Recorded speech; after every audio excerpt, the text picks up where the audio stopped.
All my beloved airborne simians, my dear flying monkey constables, and what up, any visiting sports fans?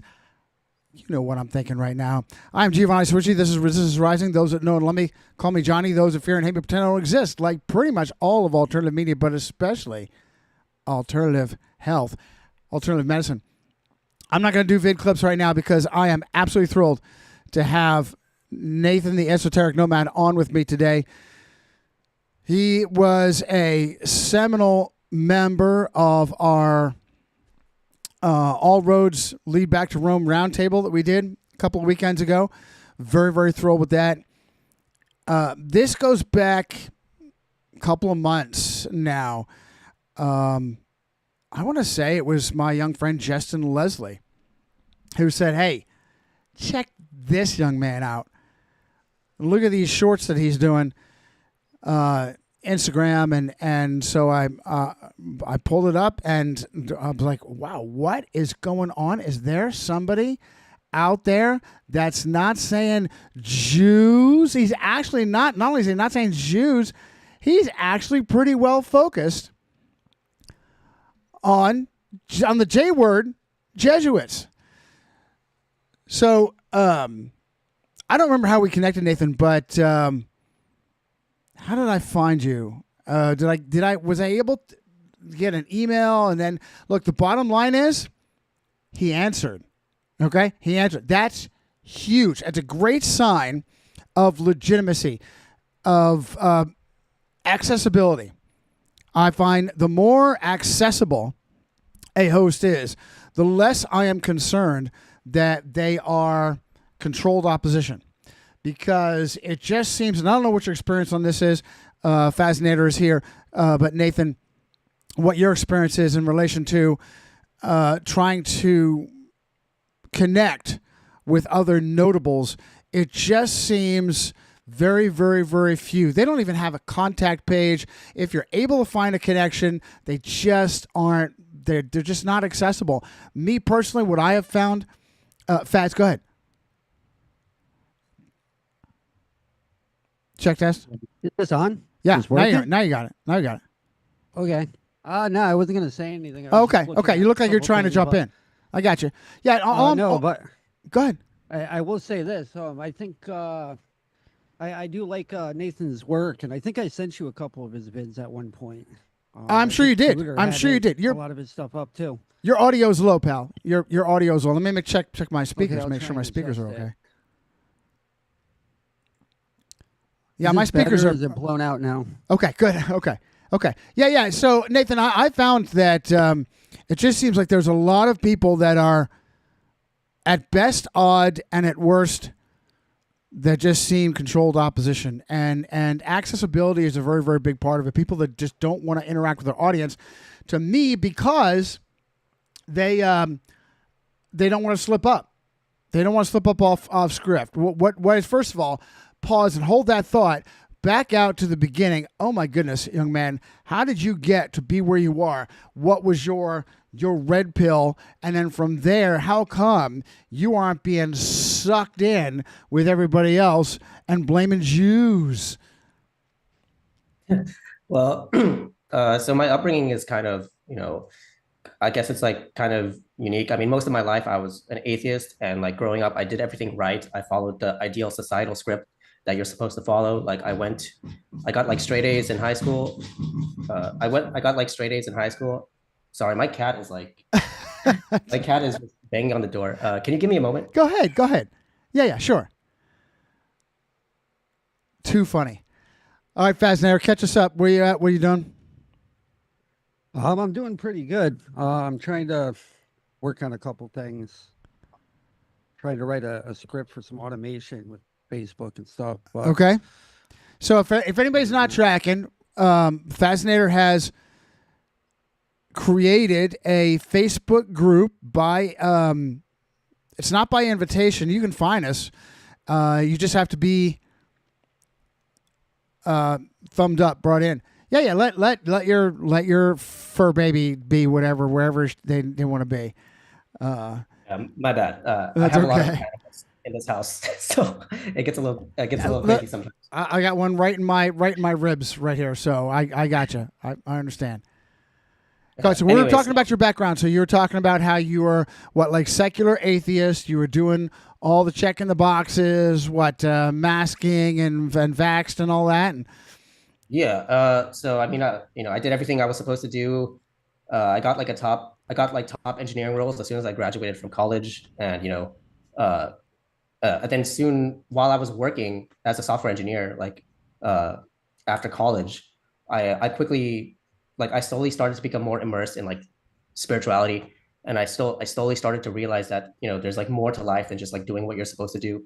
Um, and I started to question things more and more, and then I think the first like kind of red pill that really started to convince me was like this idea of like the ether. So apparently, like for people who aren't aware of what the ether is, so basically our entire understanding of modern physics, which is like Einsteinian physics, it depends on the assumption that the ether does not exist. And then I started to look more into these experiments regarding the ether, and one author I recommend is James DeMayo. He wrote a book on this, on how like the non-existence of the ether is one of the biggest mistakes of modern science. not a mistake, a misinformation, Yeah, malignant. I believe it's misinformation, and so like I mean, just to summarize it briefly, our entire understanding of physics is based on like a misinterpretation of the results of the Michelson-Morley experiment. It was actually the results were actually not non-null, based on what I understand. And after that, once you realize that ether exists, and then that kind of incentivized me to start researching more about like Wilhelm Reich, who researched orgone and all these other things that I wasn't really taught in school. And I felt like the evidence was kind of overwhelming because like Wilhelm Reich's discoveries, they're corroborated by Dayton Miller's measurements. I don't want to go down that rabbit hole because I want to focus on the Jesuits and stuff. But It's okay. No, we're finding out about you personally, and let me back up. Pause and back up. When you say spirituality, can you give a little detail for that? Like what spirituality? like I just started to. So for me, spirituality, it really just means understanding the significance of having a personal relationship, whether it's with Jesus or whatever someone defines as something bigger than themselves. Uh, and I started to realize, okay, maybe there's like a purpose why we're born. Maybe that inner compass is pointing to something. Maybe there's a significance to uh, that feeling we get in our heart when we pursue something that we feel really passionate about. Maybe there's something more to that than just like emotions or like hormones activating certain receptors. Maybe there's something a little bit more significant there. Um, and I feel like it's a certain feeling that some people are predisposed to more than others. They have this idea that there's something more than just the physical that we're presented. And I started to slowly open my eyes up more to that realm. And that's when I started to question things more and more. And, I started I started to listen more to like, various whistleblowers throughout the years. And that's kind of when I started to learn more about the Jesuits, is when I started to listen to these whistleblowers. Um, so, Not to step on you, but I highly recommend a young researcher by the name of Mark Gober, Gober. Great guy. I interviewed him like 3 or 4 times, and he is not a Christian, and he has a kind of like a secular Jewish background, and he has done very serious scientific research in exactly what you're talking about, the legitimacy of interdimensional agencies at work, and love him, love his work, and of course me personally. So all this time I've been going hard and fast as a Christian and throwing that stuff at you. You're not at that point. You're just kind of accepting interdimensional agencies and spirituality. You wouldn't consider yourself a born again committed Christian. Yes, no. well, I highly believe that the teachings of Jesus are very valuable. But I do believe that like, everyone has their own way of interrelating with the transpersonal. And, I kind of respect whatever people have for themselves. But I do think Christianity is very valuable. and it's Well, God it's bless awesome. you. I mean, you fit right into that round table of a bunch of crazy, zealous Christians without even didn't have the slightest idea that you were just kind of on the peripheral and you're not all in. You managed that extremely well. Pause. Now let's go back to Ether real quick. In your understanding, going to help me in my ignorance. Of course, I'm ignorant because the machine wants me to be ignorant about it. How much does your understanding of Ether coincide with Tesla claiming that the atmosphere has an electrical charge that can be harnessed and utilized and free energy and all that kind of stuff? The kind of thing that would, get you killed by big oil. Yeah, so what the ether is, I guess for people who might not be aware of what it is, it's basically the medium through which uh, other types of electromagnetic and even non-electromagnetic waves uh, are carried through. So for example, like with sound, the medium would be air, but if we're thinking of electromagnetic waves, the medium would be the ether. And so with Tesla's experiments, what he was tapping into primarily wasn't electromagnetic energy, and I think that's what kind of trips up a lot of people. What Tesla theorized existed was a new type of non-electromagnetic energy, which was called scalar energy. And this would be, in my opinion, synonymous to what many people refer to as zero point energy or orgone. But he believed that the primary source of this scalar energy was actually like the sun. That's the primary source of this. It's like a preliminary energy. Like before you even get electromagnetic energy, you have scalar energy. And he believed, as well as a man named Eric Dollard, who I believe has been silenced a lot for his discoveries, that we only get electromagnetic energy once this preliminary scalar energy interacts with other atoms or molecules. But then we get like the actual light that we see.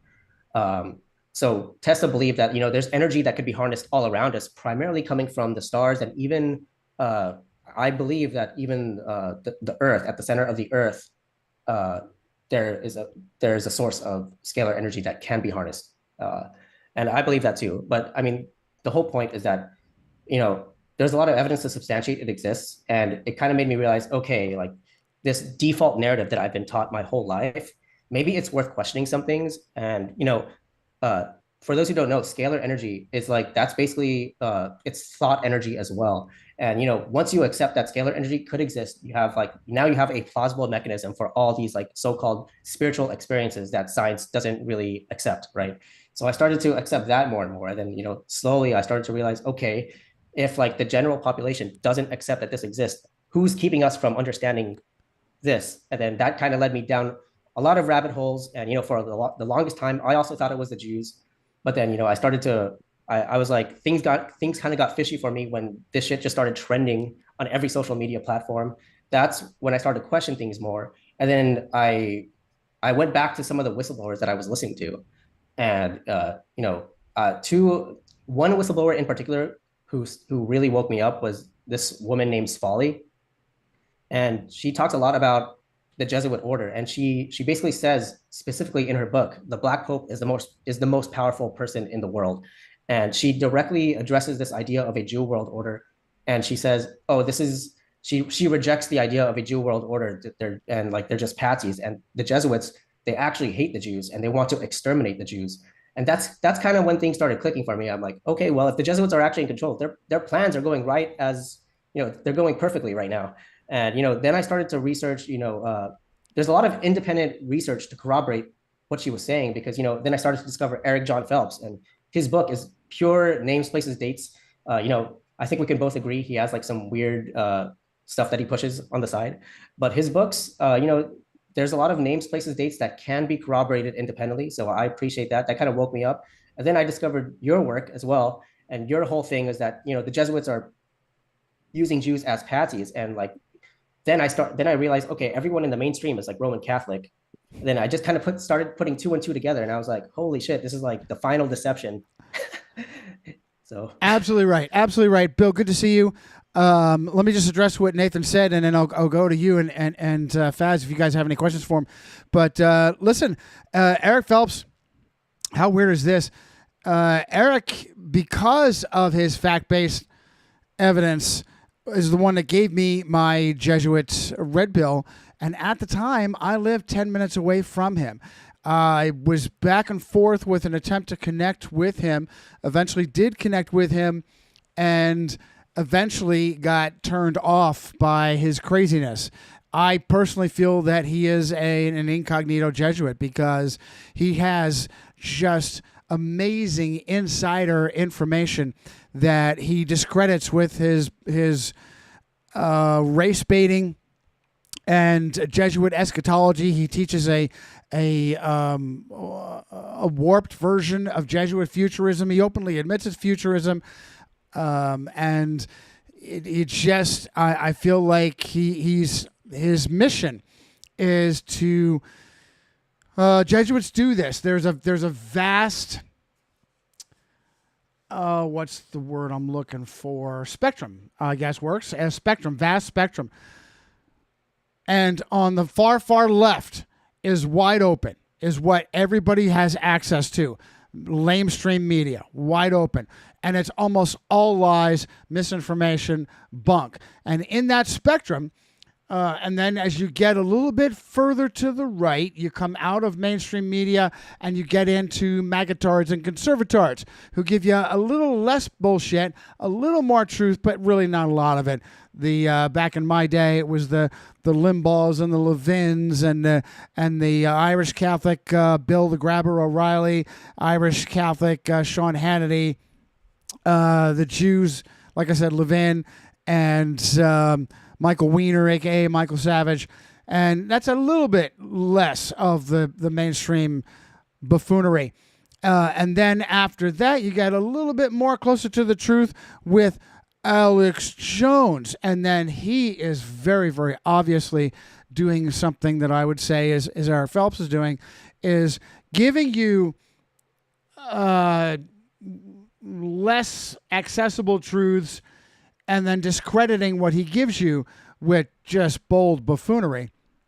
And then further out on the spectrum, you have Eric Phelps, who you have to really, really, really dig to get to Eric. And he gives you a lot more truth, but he still discredits it. So it's a spectrum. Everybody has access to the lamestream media. Hardly anybody has any idea who, and well beyond Phelps, is us. No one's going to touch. We're completely, thoroughly shadow banned. But we also bring the best. We in no way. If we, in my estimation, in my judgment, okay, I'm just telling you, everybody has to make their own decision. If we're wrong, and we're never wrong, but if we're wrong, it's sincerely wrong. We're not wrong because we're trying to discredit ourselves, and that's, I would say, that's not the case for any of these other actors. Bill, good to see you, man. Did you want to lead off with anything for Nathan? Yes. What you guys were talking about is similar to what I have experienced. And from watching a lot of your videos there, Nathan, kind of reminds me of a book I just finished. I don't know if you're familiar with this. Oh, my crazy camera. I just love showing a book and it's invisible. It's called The Secret Teachings of All Ages by Manly P. Hall. Are you familiar with that book? Yeah.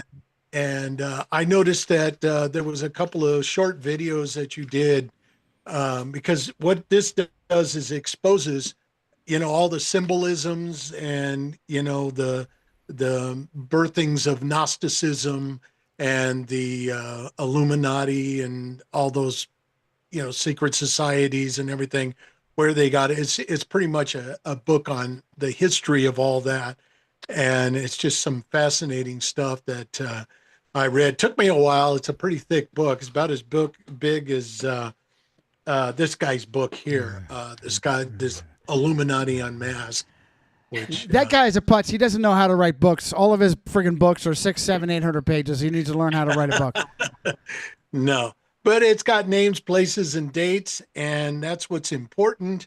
Is showing proof of all the deception that's out there, and especially when it comes to Gnosticism and stuff like that, because they are so close to true Christianity, it's just enough to suck anybody in, and then they indoctrinate you with their lies and their heresies and all that stuff. So yeah, it's good to meet you, Nathan, and I appreciate a lot of your work. Looks real good. I like some of the footage you shot at your park with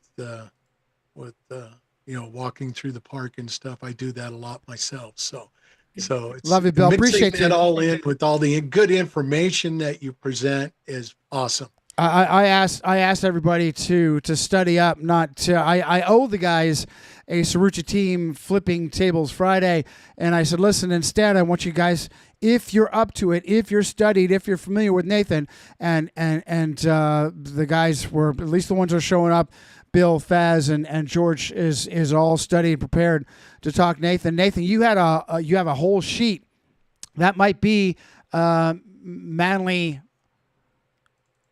Palmer, right? Is it Manly Palmer Hall?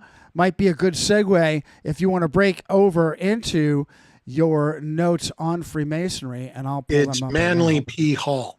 Manly P. Hall. Yeah, I'm trying to figure out his middle name, pal. Is it P is his Palmer? middle name. Oh, Hang on. I think it is Palmer. Pretty sure it's Manly Palmer Hall. yeah, I think so. I'm trying to find it in the book here. Yeah, yep, that's correct. Yep. Okay, so let me pull Nathan's. But yeah, by the way, I've always been interested in etherism. I don't know how much I've looked into that, but I'm definitely more of an etherist than an atomist. I saw that when looking into your stuff, Nathan. Listen, Like your work. it's a Very good work, hon. excellent point. Very Excellent solid point. research. As I say this so often, guys, and Nathan especially, in the micro or the macro, as soon as you have to rely on an expert to tell you your reality, you're being lied to. And if you dig deep enough, the scientists become Jesuits. What a surprise. So, Very, very heavy Jesuit influence, especially through Neoplatonism, which ended up being like basically the software that the virus runs off of or whatever.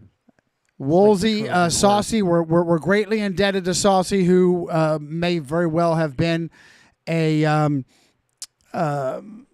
if not a Freemason, certainly tapped into being enabled by Freemasonry, as his grandfather was a Freemason, kind of like Darwin. All right, so you mentioned right off the bat, you mentioned Saucy, Rules of Evil, Woolsey's Learning Against Learning. That's my input on it. Freemasonry and the Jesuits require absolute obedience, secured by blood oath to a hierarchy of superiors, culminating in the Jesuit Superior General. So listen, that's. I personally believe. I don't even go as far. No, I go all the way in relation to my suspicion that the Jesuits created Freemasonry from the beginning, as opposed to this idea that they took it over, because the organization of Freemasonry is just so Jesuitical. I mean, at the bare minimum, you've got Blavatsky and Freemasonry's historian Mackey and others. Edith Starr Miller is another one that, at varying degrees, they all admit, okay, well, they got taken over. Mackey says that, well, at least the first 26 degrees were written by Jesuits. Oh, come on, dude. Come on. All of them. And I can pull those notes up myself, but I'll pause and let you address your own notes, John Daniel, as well. Oh, and I said there's an accusation that John Daniel may have been a Freemason as well. As a matter of fact, he was friends with great old gentleman, Stickle, Walt Stickle. Walt Stickle knew John, and I think it was Walt that accused him of being a Freemason. Hopefully he's doing well. I haven't talked to Walt in a while. George may have recently, but I'll pause, and if you want to jump in on any of that, Nathan. Yeah. So I think, I mean, I agree with, I agree with everything that you said. Uh, so like I think like an easy way to try to convince someone that the Freemasons are like tools of the Jesuits, you could just look at Karl Marx. So Karl Marx, he has been exposed by uh, multiple sources independently. Specifically, ex-Jesuit priest Alberto Rivera had stated that he was trained by Jesuits, but this is also corroborated by Otto von Bismarck's North German Gazette, which stated that he was also trained by the Jesuit priest Peter Becks. So there's some evidence to suggest he was trained by Jesuits, but then like he's also clearly a Freemason. If you like look up the image, he's doing the hidden hand thing, and you could argue that that's not evidence that's not conclusive proof that someone's a Freemason, but there is also independent evidence that suggests that all of these so-called communist leaders were Freemasons. And a book a book that goes into that is Juri Lina's Under the Sign of the Scorpion. But anyways, so if you look at Karl Marx's writings, despite being a Jew, he wrote multiple anti-Semitic works where he described his own Jewish race as like a parasitic force, right, that needs to be eliminated. So like this, I think that's a good case study of like which agenda is the dominant agenda. Is it the so-called Jewish supremacist agenda, or is it the Jesuit agenda / Freemasonic agenda that actually wants you to hate the Jews? And that's why I feel like Karl Marx is like a perfect case study of this. Like, okay, in this one man, he's Jesuit trained and a Jew. Which ideology is dominating his actions? It's obviously the Jesuit one, which would benefit from scapegoating the Jews, right? But most people are not going to realize this. Look, at the bare minimum, it is a mainstream acknowledged historical fact that he was trained as a child in a Jesuit gymnasium there in Trier, which is just so happens to be an epicenter of Catholic power in Protestant Lutheran Germany. That's just acknowledged. When you say, what we're talking about there is he was already scanned, and as far as I would just go to the conclusion that he was Jesuit trained, and already in the 1800s, the Jesuits had profiling down to a science after centuries of torture and taking meticulous notes, running the Inquisition. By the 1800s, the Jesuits were absolute experts in profiling. As I've run this hypothetical before, how they go through and they examine, oh, okay, you're a little weirdo. You're going to be great as Arkansas governor, and then maybe even president. And you're going to be really good at this, so we're going to have you do this, and we'll plot out this for you. I there's no doubt in my mind that that's a huge part of Catholic education and Jesuit education is psychological profiling for the utility of that individual in the overall view. So when Nathan says Jesuit trained, there's two different issues. The issues of the one is absolutely historical fact that the Jew Karl Marx, the Jew name and face of democide, mass murder by government, state communism. It's an absolute fact that he was trained as a child by Jesuits. Then where we come in with conspiracy theory is sources like Otto von Bismarck and Alberto Rivera saying that he was spoon-fed, and it makes perfect sense. Interesting, so interesting how Rivera, his conspiracy theory is intermingled with acknowledged historical fact. It is acknowledged historical fact that Marx had a private reading room at the British Museum. For what? For what? For sipping tea? Are you kidding me? And it was there that Alberto says he was spoon-fed the tenets that will become the Communist Manifesto. And, oh, by the way, something else that perfectly fits Alberto Rivera's accusation is the previous century, the Jesuits were putting truth to power, creating the basic tenets of communism by putting it in practice against the poor Guarani Indians in Paraguay and South America. So they already had a century of experience and note-taking to turn it over to a Jew name and face to blow it up. So just to be absolutely clear in relation to the difference between accepted historical fact of Jesuit training and then so-called conspiracy theory of the specifics, where did communism come from? And I've said real quick, I've said many, many, many times, they set this up. What is a fact? The fact is you have not just centuries, millennia of abuse by feudalism, of this inbred divine right to rule system of, by the which, the Vatican is built upon. The Vatican is, the papacy is the little horn of Daniel. They all popes are pretend wannabe kings. How perfectly does that describe what a pope is? A little horn. He's not a real horn. He's a little horn. He has great boastful blasphemies. He doesn't have his own army, unless, of course, you count the Romerican army, the Romerican military. And so for centuries, we had this brutal system of feudalism of a tiny Luciferian elite insulating themselves with an aristocracy and then a praetorian class, those who were allowed to wield deadly force, coercive force, and under them, the peasants, the peons, those who aren't allowed to wield deadly force, but they have to, clean your toilets and make your food and handle your crops for you.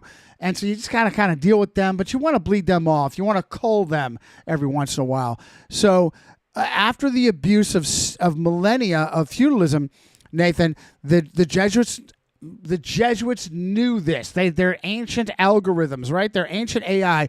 They knew that the feudalism was only going to last so far, and there were going to be popular uprisings out of righteous indignation and anger. People just tired of being bled. And so this is so demonic, they present the revolution. And the sad thing is, when the revolution is done, the system is far worse than the previous feudal system. Look at Russia. You have the abuse of the inbred czars, right? The Caesars for centuries. And then you present the solution of revolution. And here's the key, Nathan. Here's how you know. Is it a real revolution or is it a fabricated revolution, the goal of which is to give you something far worse? In the revolution, who gets targeted?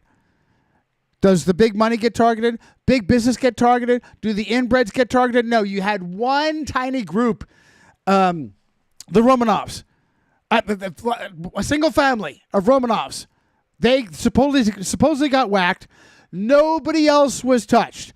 None of the billionaires were touched. There was not a massive bloodletting of feudal inbreds across Russia. They just whacked a tiny group at the very top and maybe didn't even do that. We were told afterwards that they were all whacked, okay? Except Anastasia, she escaped. Here she is today, her great-granddaughter. Stop. And they delivered you a vicious totalitarian system that is far worse than the feudalism that it supposedly rescued you from. I don't know if you want to speak to that paradigm at all, if that helps you, or if way off. Oh yeah, I mean that's totally right. What I've come to understand Freemasonry as, it's basically a front organization through which the Jesuits could exert their influence and provide a controlled opposition for which they could provide the original solution that they wanted to give you all along. And I believe that they basically use Freemasonic Jews as a favorite front that they like to use.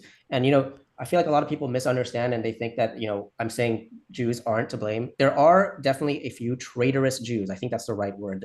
They're basically betraying their own race for the sake of their, essentially, is a secret society. We could go on and on about whether or not they're they're aware of what agenda they're serving. I would like to think that most of these Jews they're just following orders. They don't really, most of these Jews probably have no idea that the Freemasons are controlled by Rome. But so yeah, I mean, this is what they do. It's basic Hegelian dialectic, and anyone who is versed in truth and in true history will know that they always present they always create the problem so they can institute the solution, which is what they wanted all along. And this happened with communism, which they tried to make it look like a Jewish thing, and there were Jews involved, obviously, but it's largely a front so they could institute the solution that they wanted, which was Nazism. And now we're experiencing a repeat of that. The problem is Zionism, and they're going to institute a solution which I believe is going to be very similar to Nazism. To put it in Svali's words, it's a Fourth Reich. And I mean, all you have to do is open your eyes, and you'll see that this plan is moving along perfectly. Let me tell you, Nathan. Go ahead, Fazz. Yeah, all that stuff, the Freemasonry and communism and all that, that's all out of like Hermeticism, basically. I mean, Freemasonry is kind of a mishmash, and a lot of Western esotericism is a mishmash. But those basically came out of the orders, the Catholic Church and the monks that were practicing all that. I know Alberto gets into that. A couple other people do. That got promulgated through the Medici family with the learning against learning coming from Wolsey and all that, those people. And basically, even the Hegelian dialectic, Hegel was basically an alchemist. The way he was looking at it was kind of a mental alchemy, and it got flipped so that instead of changing your own brain, you're changing the brains of others and how it works. And the dialectic is basically the law of polarity, Hermetic law of polarity, and the Hermetic law of cause and effect being utilized in a heavy fashion, because you're essentially taking people and putting them on one of two poles. So one of two polar opposites, getting them to fight each other in order to bring about your synthesis. Versus antithesis. It's a brutal. It's so Jesuitical. It looks at human beings for the purposes of manipulation. It sees them as chattel, as tools to be manipulated and used, and it's so Jesuitical. Bill, did you have anything? Don't worry if you don't. No. What? Okay. I'm just listening. Okay. Jump in and chime in when you're ready. I would say in relation to, it's a great point that Nathan brings up. These bad guy Jews that are so useful to the system, at the bare minimum, these are people that they have to know that they're being targeted. They have to know. And they're comfortable with targeting, like traitors, their entire group, whether it's the ethnic group, the religious group. They're fine. They're fine with being a lightning rod for hatred, because in that they're getting their own enablement, they're getting their own advancement, they're getting their own fame and fortune. And so, fuck my people. I'm getting paid. I'm happy with that. That's at the bare minimum. Then you have the extreme, the Henry Maycows, the Brother Nathaniels, the Adam Greenbergs of the world, Jew-hating, Karl Marx, the Jew-hating Jews. Oh, if you want to skyrocket in a real Jesuit paradigm, be a Jew that hates Jews, and you absolutely will skyrocket. There was Soros. What a great example. Was it a Nathan vid? There was an Esoteric Nomad vid of the success, that just how you can almost like almost trauma. Like, I'll let you get into this of the possibility of Epstein being trauma-based mind controlled to play his role. How perfectly does that fit? Epstein was playing a role, and they weren't content to just wait for an Epstein to pop up by random chance. They made him. They made him. Very similar to Soros. This is a system that hates Jews. This is a Roman Jesuit system that hates Jews.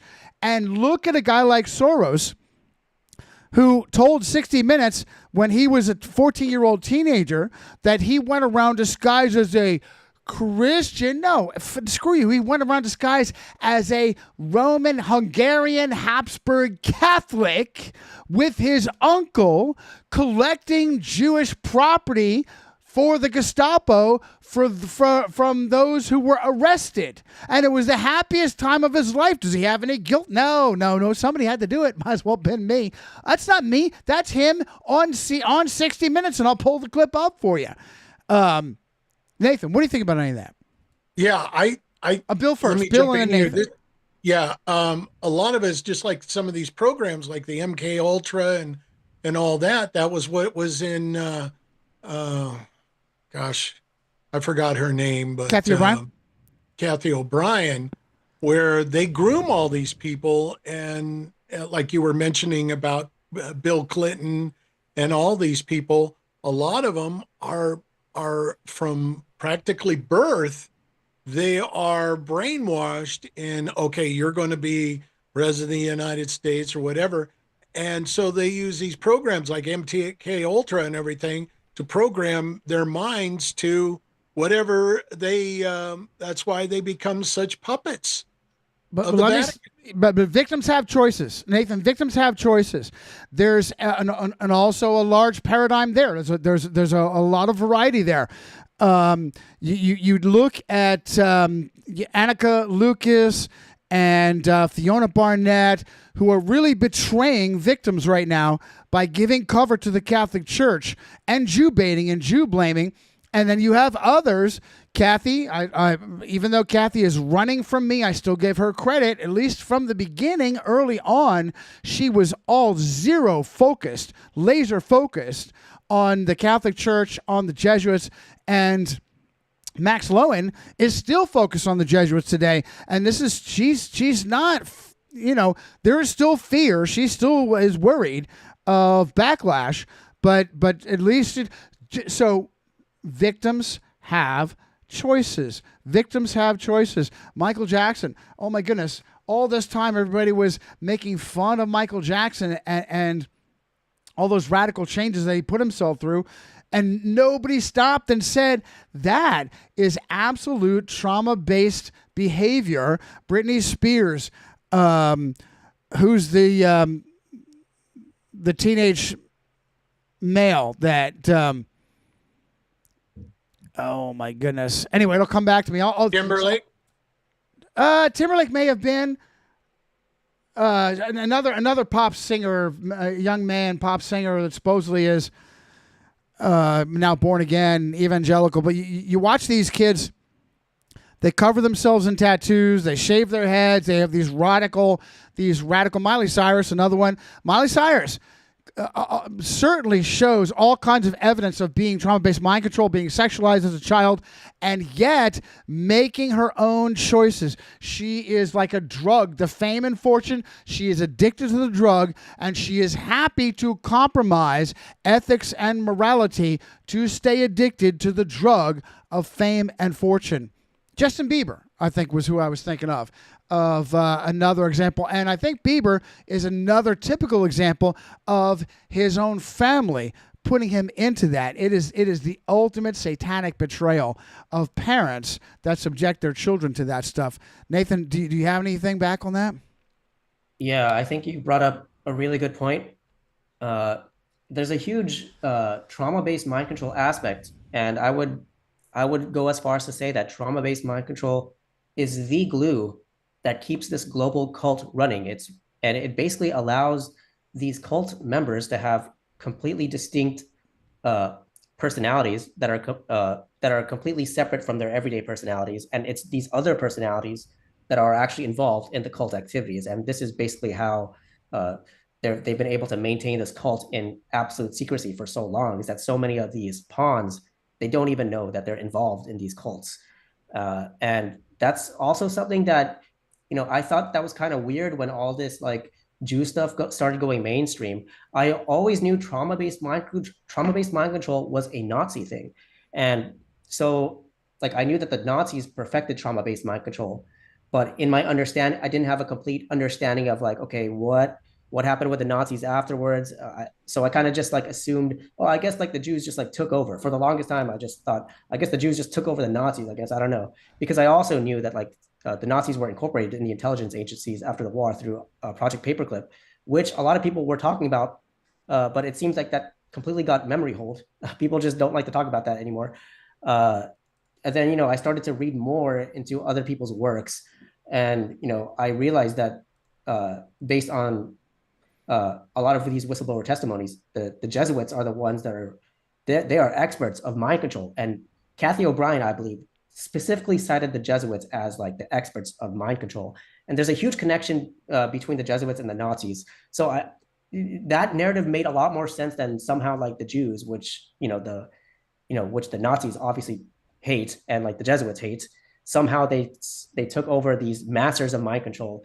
The narrative where like the mind control experimentation continued through the Jesuits, that made a lot more sense to me than somehow, all these Jews just like took over.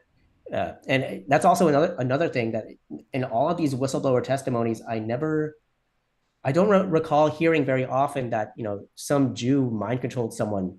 I always hear that it's like a Jesuit or like some Catholic priest or someone involved with the Catholic Church, but I never hear like this Jew did trauma-based mind control. It's always like the Nazis, the Jesuits, etc. So in my mind, for the longest time, I knew that, okay, the Nazis and the Jesuits are involved somehow, but everywhere I look, there's Jews. How do I like reconcile this in my mind? And that's when I discovered like Eric John Phelps, your work. And I was like, okay, now I get it. The Jews they're just like the public facing, they're there to like fool you, right? They're basically there as a distraction. And I was like, wow, they did a very good job because they fooled a lot of people. It's absolutely intuitive, Nathan. It's absolutely intuitive. If this system has the degree of power that it does, all the money, all the governments, all the intelligence agencies, all the spying, how are they so inept to allow themselves to be outed and blamed everywhere? Twitter, Instagram, and YouTube, you name it. Everywhere it's Jews, Jews, Jews, Jews, Jews. I mean, huge mainstream Megan Knighty Kelly, the mere fact that people like Candace Owens and Nick Fuentes are as mainstream as they are, and yet they're goofs, they're buffoons. How do they have any with Marjorie Taylor Greene? How did she ever become a congressperson? Are you kidding me? The Catholic Church is the Catholic angles. Who's really empowering them, putting them in the spotlight to do the Jew baiting, Jew blaming? I have a massive folder that shows the Third Reich was entirely created by the Roman Catholic Church. And I just add to that for punishment on the homeland of the Reformation. I guess I could throw out some of that, but let me first address this whole thing of Jew manipulation, Jew takeover, and the follow-on would be Crypto Jew. Oh, crypto! Look at him! He's got it. Look at his nose. He's Crypto Jew. He's a Crypto Jew. Okay, how about some names, places, and dates rather than your mudslinging? You could say that about anybody, anywhere, and you don't have to prove a darn bit of it with any kind of real investigative journalism. And I usually use that as an opportunity to point out two things. One is, what was his title? Torquemada, Tomas de Torquemada, whatever, the superior general of the Inquisition of his day, of the Spanish Inquisition. He had, talk about intelligence gathering, talk about secret police. The Jesuits own intelligence gathering. Don't take my word for it. Take Everett Howard Hunt's word for it, as he told whoever it was that made a coup in America, a coup made in America, something about the ousting of Jacobo Arbenz in Guatemala, where they interviewed Everett Howard Hunt, and he said, "Hey, the finest intelligence apparatus out there are the Jesuits." I've got that clip. I can pull it up for you. They own it. Tomas de Torquemada, stop, bud. Tomas de Torquemada, he used his secret police to root out amongst the conversos. Converso is a Jew that forcibly converts, a Jew that converts to Catholicism, usually by force. And then if I'm saying this right, Morano is one who appears to convert and then secretly conducts Judaism. Okay? That in and of itself is a dude, will you stop? Talk about back and forth and pushing on it, but pain in the ass. You gotta love them though. Simply practicing their Judaism in secret has nothing to do with a massive power base of control. Two radically different things, and yet even those Moranos, I got to roll my R's. Moranos, I can't even do it right. Anyway, you know what I'm trying to say, who conducted their Judaism in secret, they were not left alone. Torquemada used his secret police to round them up, torture them, find them, and eventually he mass murdered. He killed 13,000 men, women, and children of Jews that weren't Catholic enough. This has nothing to do with whether or not they control. Now, pull back out and examine the bullshit idea that Jews have a secret system of control. Crypto Jew, behind the scenes, they rolled. Get out of here. Like the massive entity of the Catholic Church that is viciously, brutally fixated on power for millennia, suddenly is blind, fat, dumb, gonna roll over and let the Jews that they hate so much completely sneak in the back door and take everything over. You're an idiot for believing that. You're a bigger idiot for putting it out, or you're just basically a Catholic troll. Anything, Nathan, you would just roll with it. We'll just keep going if you want. Let me say that in the fourth vow of extreme unction, the blood oath of the Jesuit order that was written in the congressional record says that specifically. If you have to descend to pretend to be a Protestant, a Huguenot, and even the lowest of lows to pretend to be a Jew, if you have to in your crypto Jesuit insurgency.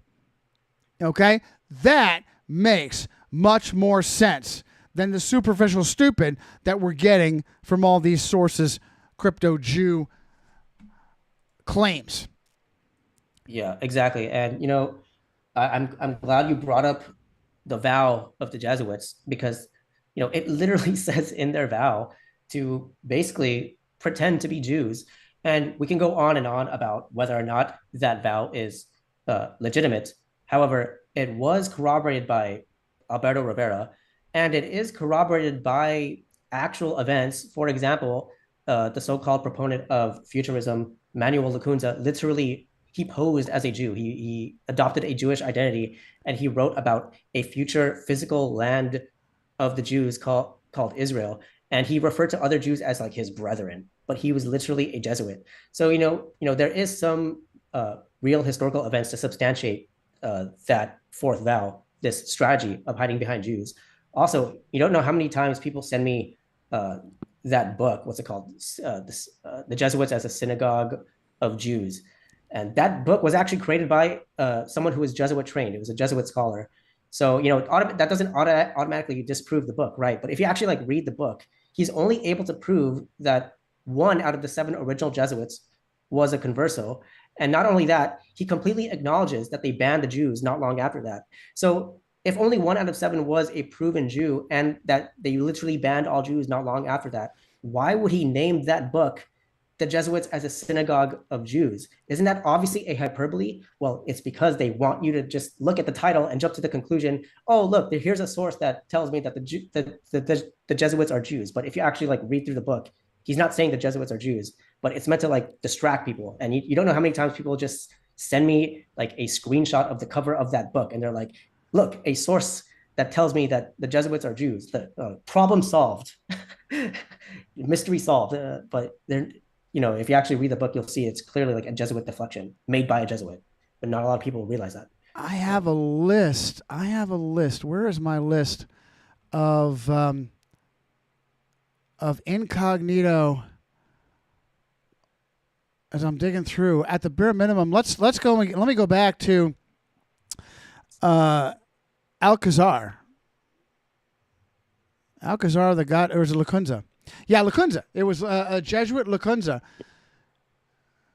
with his creating of the most foundational Christian heresies of pre-tribulation rapture and futurism. We have no idea who the Antichrist. Meanwhile, at that time, all Christians, the greatest minds in Christendom, Calvin, Knox, Zwingli, Luther, all were clearly stating that the entire papacy, is the office of the Antichrist. The entire papacy, and this is where the Jesuits come in and brilliantly put, here is this Jesuit Lacunza writing as Rabbi Juan Yehoshaphat ben Ezra, the coming of Messiah in glory and majesty, to create these Jesuitical heresies that are now believed by all of they're taught they were taught in lockstep at 98% by 98% of evangelical Christian pastors. They're taught by 98% of them, and it's shocking the level of success. Shocking the level of futurism. No one has any idea what historicism is. No one has any remembrance whatsoever of what Calvin and Knox and Zwingli were. Fascinator, what in the hell are you doing? Are you fixing your background there? No audio. You see what my background is, right? Oh, I got you. Okay, well, jump in. You're actually trying to draw attention to your background, which is the very thing we're talking about. If you want to elucidate that. Yeah. So Manuel Lacunza, like you said, is the one that wrote as the with the pen name Ben Ezra, basically as a Jew. This whole thing about the Messiah coming in majesty and all that, glory and majesty, and Francisco Ribera, he was the one that created futurism, which would eventually morph into dispensationalism when a lot of those guys, Darby and all them, found their writings and utilized their writings to come up with dispensationalism. And it's always been a plan to since 500 years ago, basically, when Francisco wrote that, to try and fake an eschatology, basically using the Jews instead of the Roman Catholic Church, which is obviously the whore of Babylon, drunk on the blood of the saints, dressed in scarlet purple. And I think Bellarmine had a couple writings in there as well that contributed to this. And a few others. Oh my goodness, yes. Yeah, Bellarmino. He was a foundational pusher of certainly of futurism. Yeah, he was a foundational pusher of Franz. No, that's here. That's Ribera, Roberto Bellarmino. Dispensationalism. Bellarmino was huge for dispensationalism. This ridiculous, heretical idea.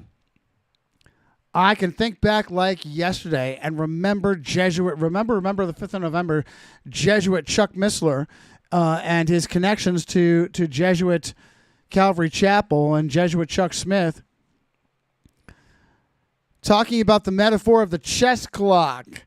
All right, and so, boom, and we'll pause for the Jews, and then we'll do the Gentiles, and then, boom, we'll pause the chess clock for the Gentiles, and we'll go back to the Jews. Just utter unbiblical bunk Jesuit heresy. What a disgusting, and he's judged now, what a disgusting Jesuit he was, lowercase j Jesuit. But yeah, huge for dispensationalism and this ridiculous idea that there are sections and pauses throughout history. No, there's only one. There is only one group that matters: spiritual Israel. There is only spiritual Israel. Israel of the spirit versus Israel of the flesh. That's not my words. That's Paul's words. Romans 9, 10, and 11, Galatians 3 and 4. Spiritual Israel, the Israel of the promise of Sarah and Isaac versus the Israel of the flesh. Who was Sarah's slave girl that was Ishmael's mother? It'll come back to me. Anyway, you know what I'm saying. Go back and read Galatians 3 and 4. Galatians chapter 3 and Galatians chapter 4. I'm not saying Galatians chapter 3 and verse 4. I hate that. So annoying. So, yeah, great point. I have a list. What the heck happened to my list of Jesuits pretending to be Jews? Let me see if I can word search it. In the meantime, I don't know if Nathan, if you have any, go ahead. 1585 is when Ribera wrote his 500-page commentary on the Book of Revelation. I'm not going to attempt to pronounce this, but I'll send it in the chat. To this all in Latin. But it's like Sacrum, Beati, Ioannis, Epistolae, or whatever it may be. Basically, the commentary on Revelation that started. Good. Yeah, good for you. Good for you. Here's my short list. Lacunza as Ben Ezra. Alphonse Louis Constant. Oh, he only studied to be a priest before he became Eliphas Levi, the creator, the Jew creator of Baphomet. Really? Mary Joseph Gabriel Antoine Jogan Pages, a.k.a. Leo Taxil. Jesuit education starting at 5. Wrote The Sacred Pornographers, The Confession of the Jew. Confession and Confessors. Accurately portraying debauchery of the Catholic Church. Attacked the Templars and the Freemasons with the Baphomet ideology. Augustine Barrowell, a monk, publicist, Jesuit priest. He is now, if you dig enough, you will see him as the source of the protocols of the learned elders of Zion. Augustine Barrowell. Okay? So, and of course, we have modern examples. Oh my goodness. Who is the other? Greg Galuzzo. And who is the other? Hill. There were 2 Jesuits and artificial intelligence. Gemma, help me track that down. And their Gamaliel Foundation. See if I can get the name of that second. Oh, by the way, no small thing. They were the ones who trained jihadi Muslim Barack Hussein Obama in community organizing, his very claim to fame. His very claim to fame. Jesuits from the Jew Gamaliel Foundation are the ones that trained Barack Hussein Obama. Oh, I'm sorry. Did I say just no? They're ex-Jesuits. Galuzzo. Let's see if we can pull. Do I have the other Jesuit? Oh, bloody hell! It's I haven't taken that out of my download yet. Let's see here.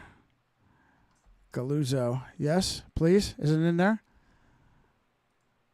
All right. Yeah. In the Islam folder. Oh my goodness. Let's see here. This is also, who's the other one?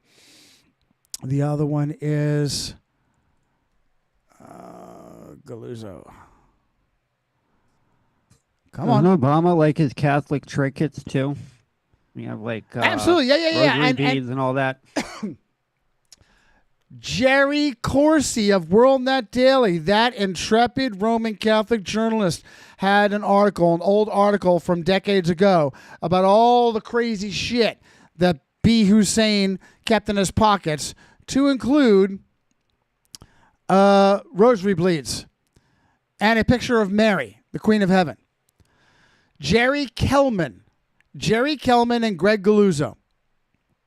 Jerry Kellman and Greg Galuzzo are the two ex-Jesuits that trained Barack Hussein Obama in community organizing. How insane is that?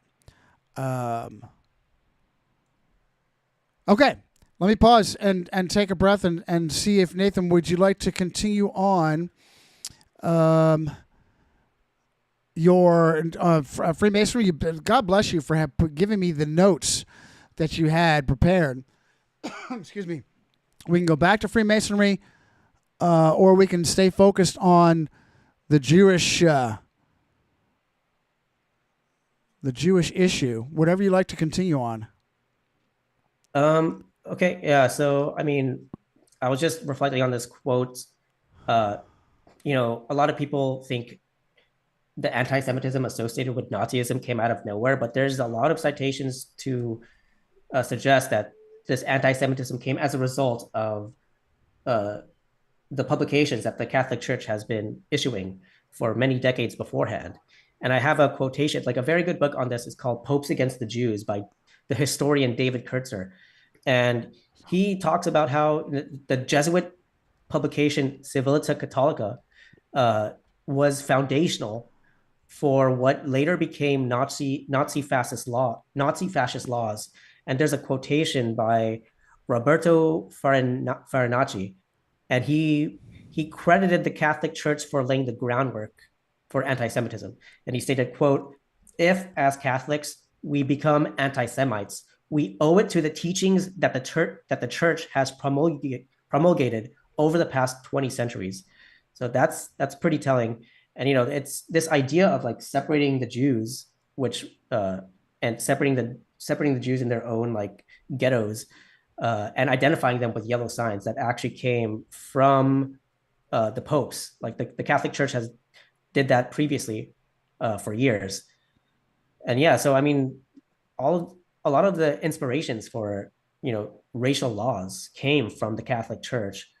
And yeah, I mean, it's pretty insane how much their influence has affected people, but they're able to get away with it because outwardly they denounce it. Like they try to make it look like like the two-faced Roman god Janus. They have an outward expression, but then what they actually do, it's a contradiction of that. And most people are just going to listen to what they say. They're not going to actually study what they do, because it's a lot harder to actually study an organization's actions through time. That takes a lot more work. It's a lot easier to just listen to what they say and just believe it. So it's a powerful distraction. That reminds me of was it Godfather of Zionism, Zev Jabotinsky, that had his inspiration while in Rome working as a journalist for the newspaper Odysee Listok. I guess he was a Russian Jew. And it was Herzl. Pius number 10 had an audience with Herzl, and to get the papal blessings for resurrecting Israel. And was it Pius number 10 that sanctimoniously said, "Well, my son, you're not going to go in for the whole Jesus thing. I can't give you my blessing, but neither can I give you my curse. I'm just going to have to stand back and hands off." And that was absolutely viciously tactical of enabling just enough and not going so far that he would give himself away as and as an architect, not an enabler, as an architect, and accepted sources. Well, he never said was it Pius X and Herzl? He never told Herzl to go build it. No, he would not have dared. He would not have even dared to do that. Now, what year was that? Was that earlier than that? 1904. Anyway, that's just what that reminds me of playing the game. Hey, let's not forget. Remember the 5th of November of Napoleon Bonaparte with his 1904. That was 1904, and was it Herzl and Pius number 10? Yes, Herzl and Pius number 10. He also was talking about trying to have the Jews convert to Catholicism and all this craziness. There's a whole article about him called "Perverting the Promised Land," where they were trying to say he was an anti-Semite. It's kind of interesting. Herzl was an anti-Semite, or they're trying to say Pius number 10 was because. No, Herzl, because they mentioned how he was trying to convert the Jews to Catholicism and all that. Are you kidding me? Who's that? Yeah, what's your source on that? Go ahead, Nathan. Theodore Herzl, in his diary, I think it was discovered posthumously, like after he died, he wrote in his diary how he wished that the Jews would convert to Roman Catholicism. That's the founder of Zionism. Oh, that's huge. Yeah. I have those links. I'm going to find them for you. I have a bunch Outstanding. of stuff archived on that. I wonder if I make Gemma pull that up, if she's going to give me a ration of shit or she's going to admit it. Yeah, they're going to. I remember, I think it's pretty clear if you read the quote, but ChatGPT or if you ask AI, they're going to Good. Oh, that's great. That's great. Excellent. No surprise there. Well done to both you, to Fazz and Nathan. What else? My notes that I wanted to pull up for you is, okay, Zionism. Yeah, I'm from Napoleon Bonaparte, right? Of course, Napoleon Bonaparte had his announcement. Was he going to announce? Was it like April 19th, 1798, 99? An independent Jewish state. Why was Napoleon Bonaparte going to create an independent Jewish state? Because he was absolutely a hidden hand tool of the papacy. Hey, I got Gemma artificial intelligence to help me zero in on Bonaparte being Jesuit educated on Corsica. Now I got to dig my notes on that. Bonaparte. I have had so many conversations. Oh my goodness. All right. So anyway, when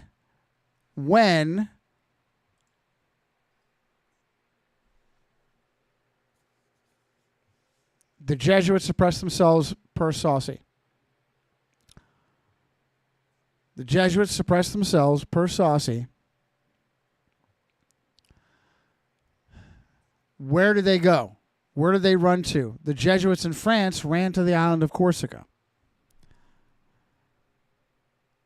So much so, George is asking me, "Oh, hey, Captain Johnny, are we still streaming?"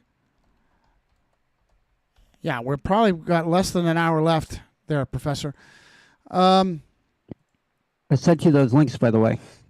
Well done. Where in the chat? Yeah, in the chat, yeah. That's not the best place to send, but I'll take it for now. Yeah, I think actually, if I recall correctly, Herzl wished he was a Catholic, or he wished he would convert to Catholic. Not that he wished everyone, all the Jews would turn to Catholic. I'll get the details on it. Well done. Yeah, good for you. Oh, Medium, right? Talk about a Jesuit shit rag. Medium. Yeah, I think Tudor Alexander was banned on Medium, I believe. So should tell you everything you need to know. Can you make comments on it where you're that much of a interesting? Okay. A lot of that was out of Tudor's show notes, actually, from the Synagogue of Satan series. Yeah, cool. Okay. Yeah, good. Well done. I've got both those links now. Yeah, well done you. Okay. Let me back out to Nathan's notes. He was so kind enough to share this. Let me also say that I've seen, you're absolutely right to mention, I'm looking at your photograph here. I guess I'll share this on the screen. Share this here.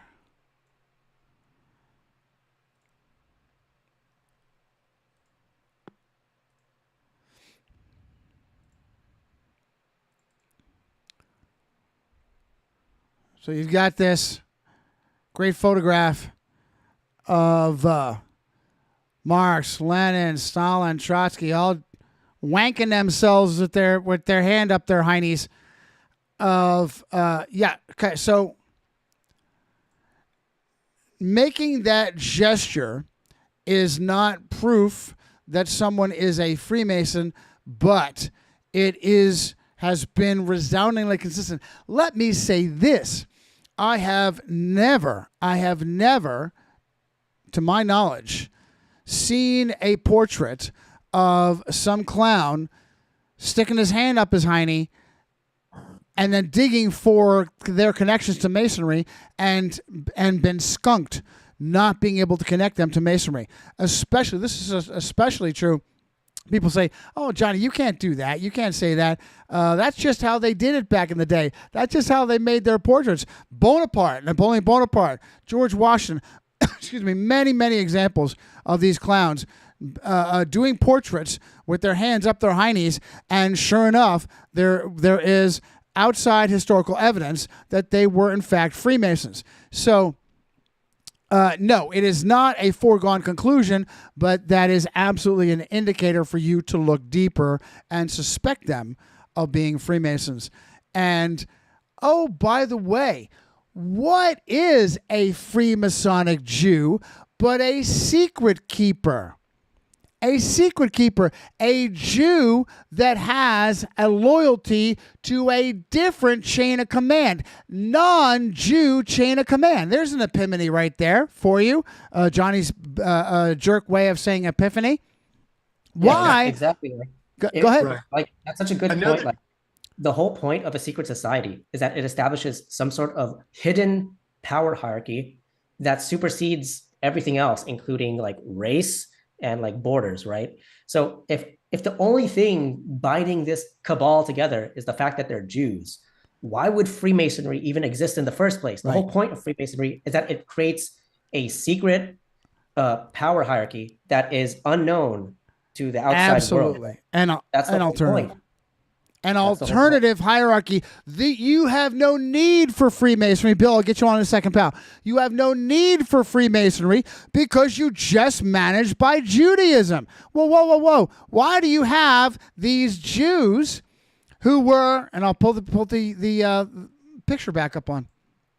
Why do you have these Jews with an alternative chain of command that is secret?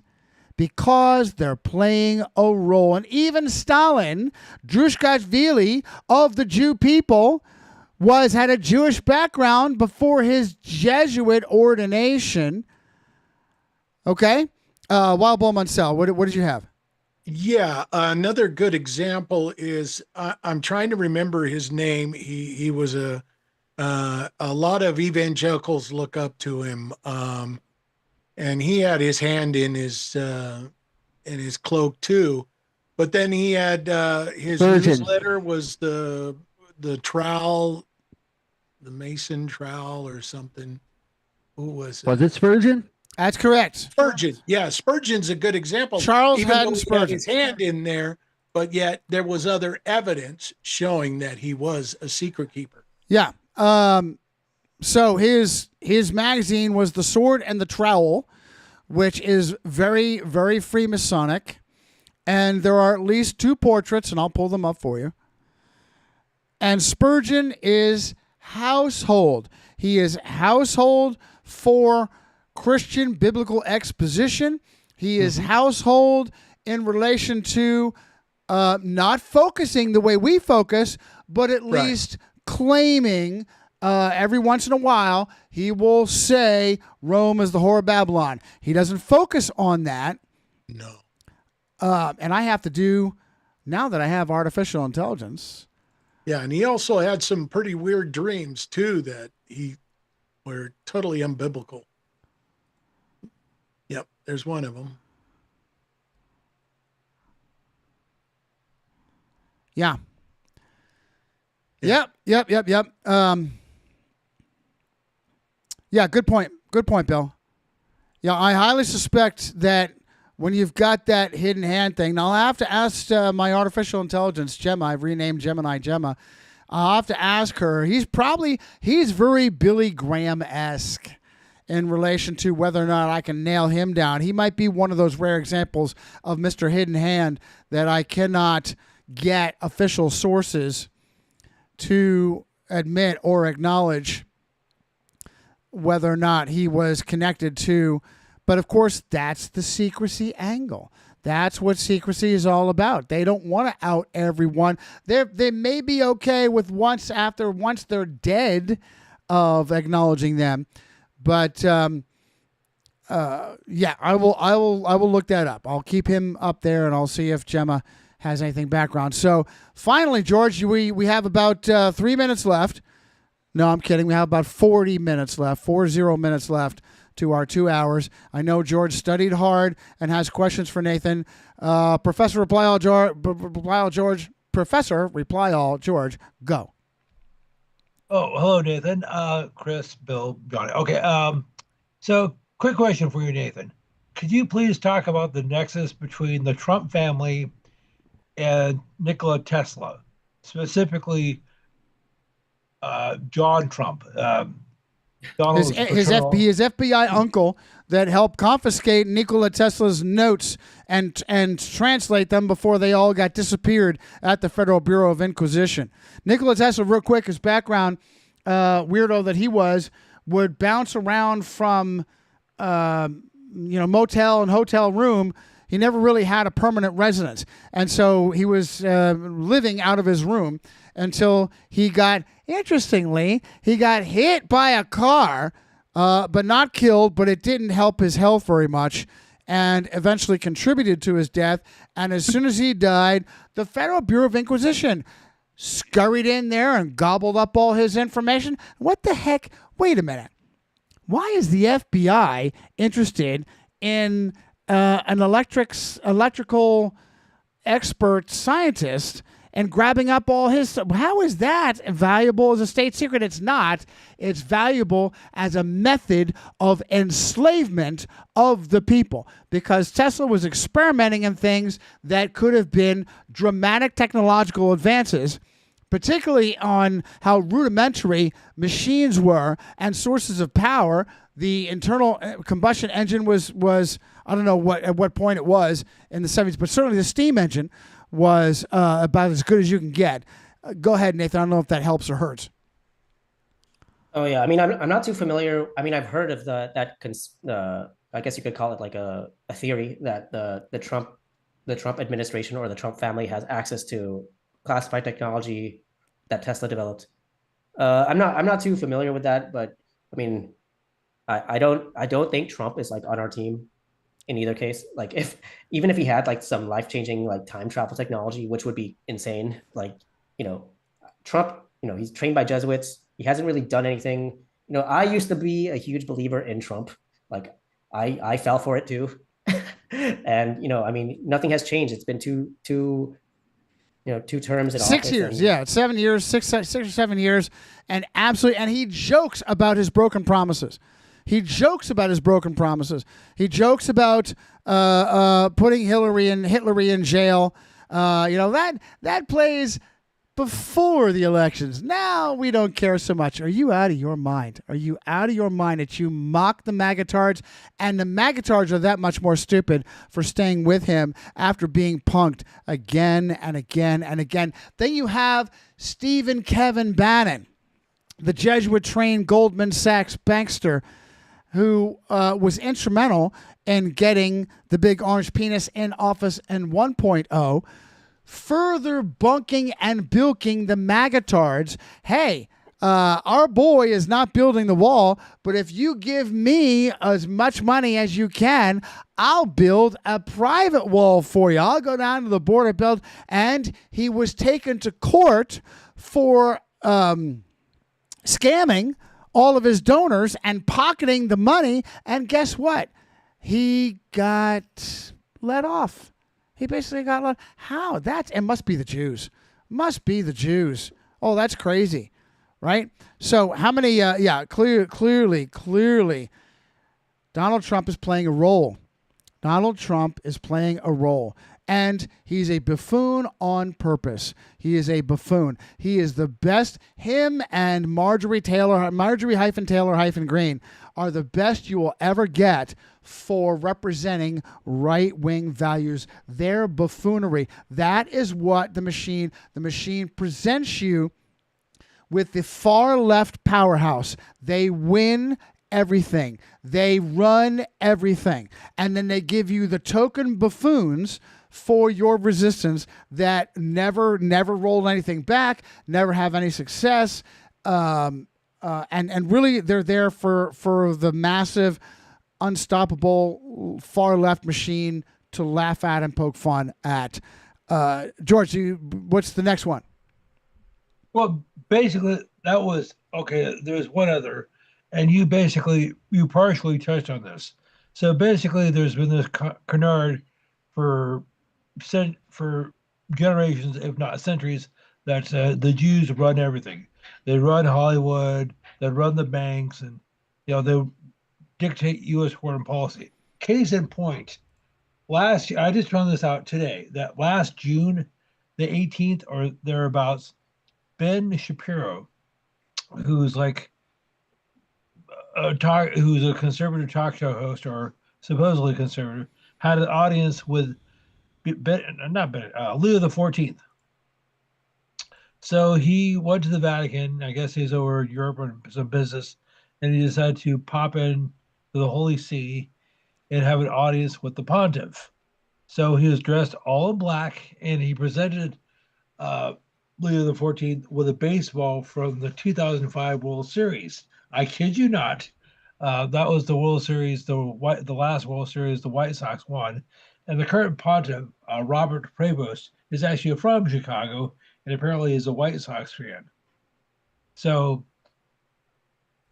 that's further proof the Jews run the world. I thoroughly agree, George. If there's anybody that proves, hang on, I've got, oh my goodness, it's been a long time since I've done this. I actually have a video on it. I will share this with you as it slowly takes its time to come up. Let's see here. Pause this. By the way, Donald Trump is the Judas goat for the conservatards, basically, because they all love him because they've all been mind screwed into loving him, basically.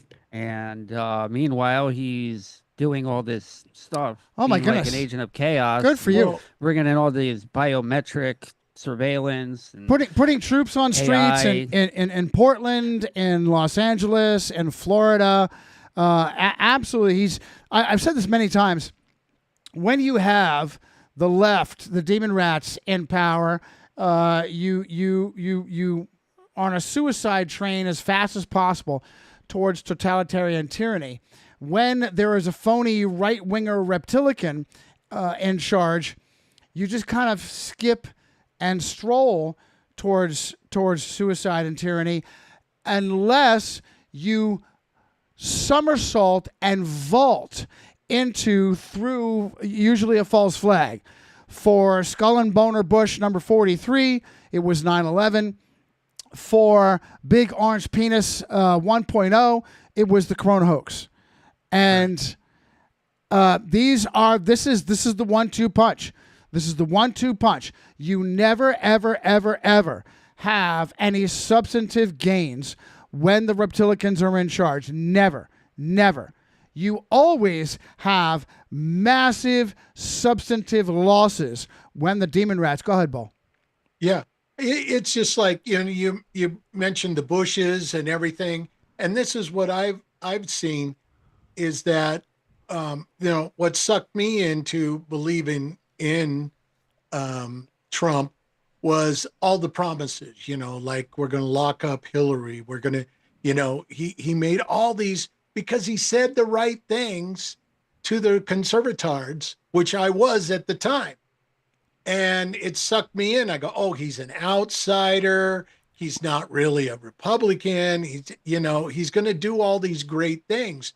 But now, recently, because of this war thing, the stuff with Iran and all this, it's a repeat of the Bushes.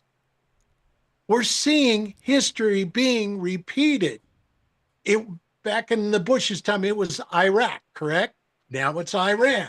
Now, it's everything.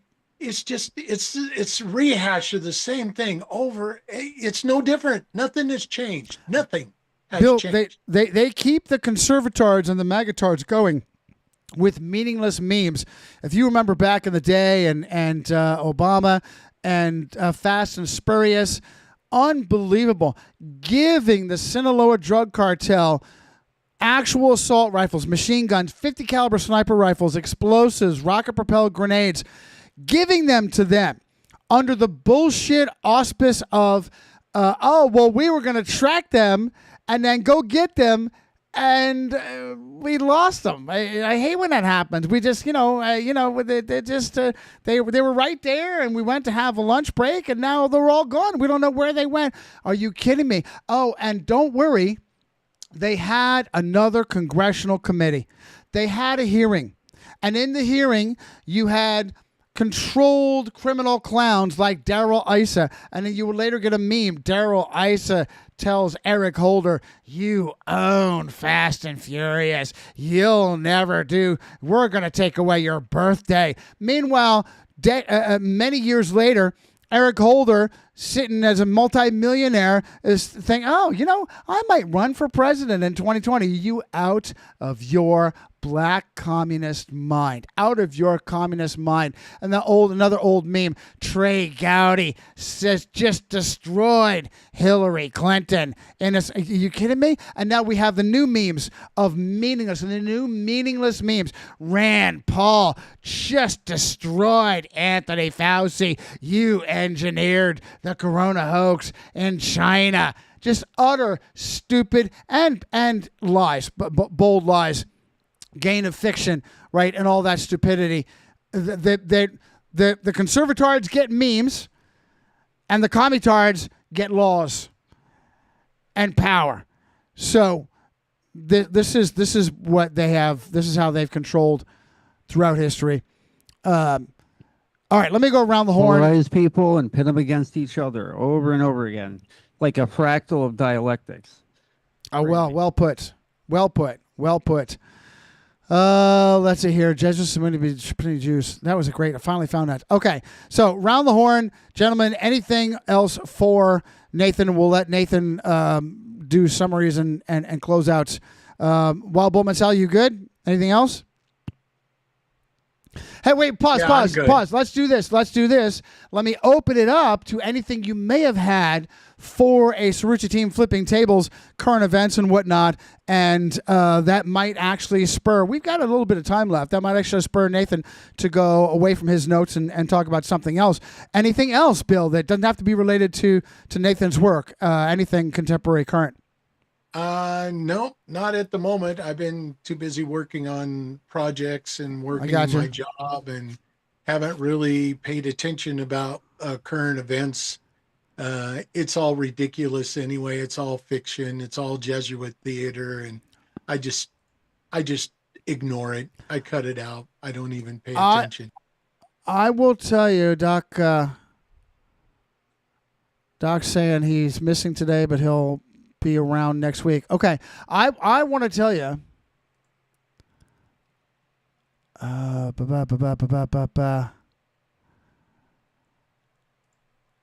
I have at least one that I wanted to bring up that I've been saving. It's absolutely surreal Well, let me just play this. I have a dear follower fan that sent me this, and I just went off on her. Yasmin out of Germany sent me this, and I'm like, Jasmine, what the hell? Oh wait, I have this vid to send. First of Hey, look who it is, Bennifer Shrimpo. It's me, Jiraco Biden. I hear you're a very talented Trans Am. Okay, I'm confused. You called the Ben Shapiro show. I'm Ben Shapiro. I don't know who Bennifer Shrimpo is. Also, I'm not a Trans Am. That's a car. I'm a human man. I just wanted to have his guest spot here, Bennifer Shrimpo, to come on and guest spot.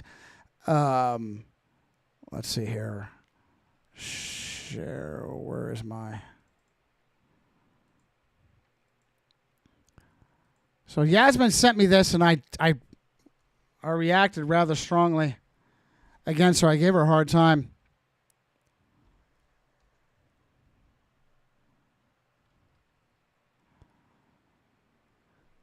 At the time I'm recording this video, Israel has just struck Iran, and the United States is almost certainly right behind them. But Wait, did Israel make the first move in this war? This bullshit Iran war? So this female, I've never seen this female before. I don't know who the hell this is, but she's got 120,000 subs, and it takes a month, and she's skyrocketed to 260,000 views, right, for this dipshit.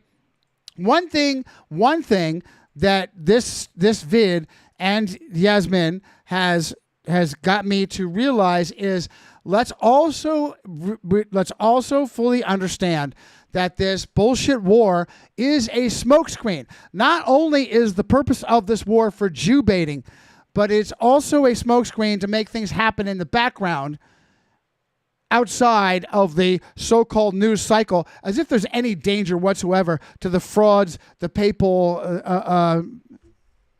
yellow journalists to ever do the job in the first place.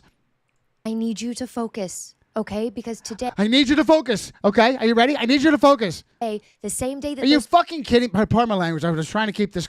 It's going to be Johnny jumping out, okay? Are you kidding me with this patronizing? Are you kidding me? All right, honey. What do I need to focus on? You ready for this? Missiles hit. Jesuit Oracle has drama. quietly... Say again, pal. Jesuit drama. You got... Here it is. Ready? announced that the U.S. government has just authorized it to run generative AI on federal government data.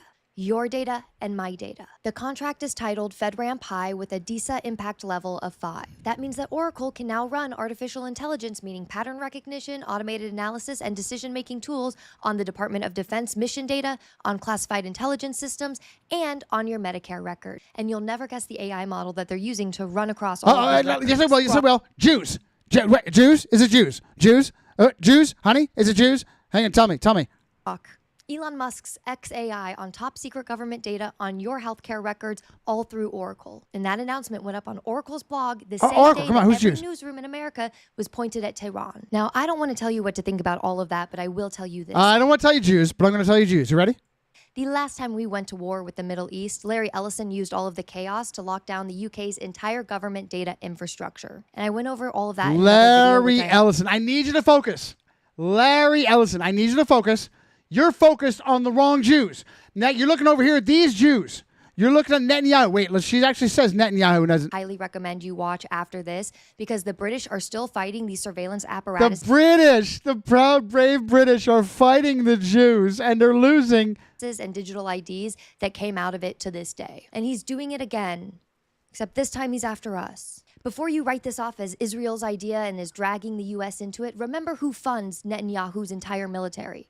Larry Ellison. Are you for real? It's not Netanyahu. It's not those Jews. It's this Jew. You are rookies. You're focusing on. I need you to focus. Focus on the right Jews. It's the different Jews. Are you kidding me?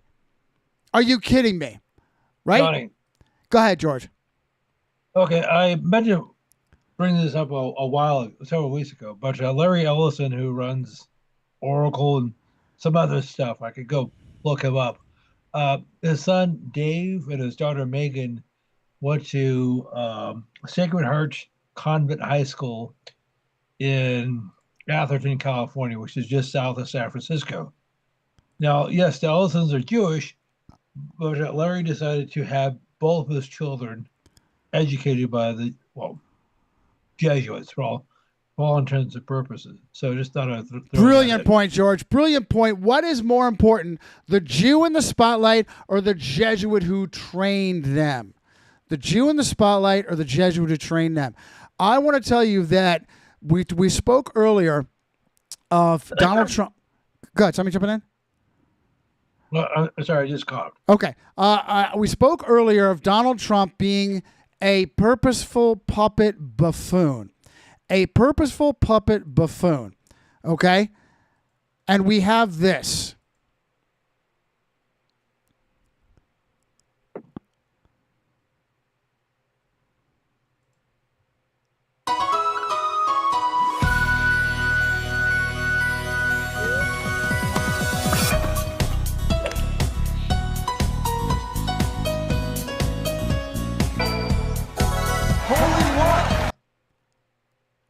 What? Again, I'm biting my tongue because I'm trying to make this as I don't want to use my Johnny language. I want Nathan to be able to reuse his interview. What in heaven's name? This is the official gray check Father Andrew White House Twitter profile. What in the hell? Somebody must have hacked it or something, because I saw some videos that made no sense coming from March 12th, Bill. If this is a hack, it would have been taken down immediately. This official. This comes from them. This comes from them. They are laughing at this country. I personally believe that, and Fazz is seeing evidence, the Russia-Ukraine war seems mostly wag the dog. There may be some bloodshed there, but not a lot of it. Mostly wag the dog. I think that there are some very real kinetics going on in Iran, people actually dying. Now, I don't know. I'm not going to go as far as to say as Kakamemi has been assassinated like they claim.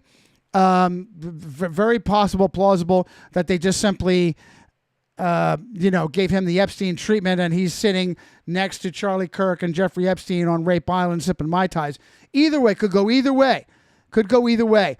But I believe that there are people. I believe that there are people suffering, being killed as a result of this insanity. The entire purpose of the war is Jew baiting. The number one purpose of the war. I've said this before. We're sitting at the strategy table where it's a military briefing, and the commander-in-chief comes in and says, "Listen, man, we're going to war. We're going to war against a Muslim nation. We're going to go to war against Iran." And we're not going to build a coalition. We're going to have one ally. We're going to bring in one ally, Jewsreal. We got one ally, Jewsreal, against the Muslim nation of Iran, surrounded by a bunch of other Muslim nations.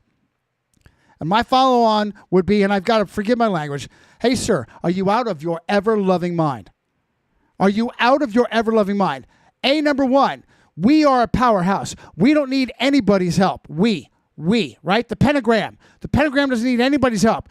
You're going to pause. You're going to partner with Jewsreal and strike a Muslim nation and tell the world you're in bed with this one Jewsreal, this one nation of Jews.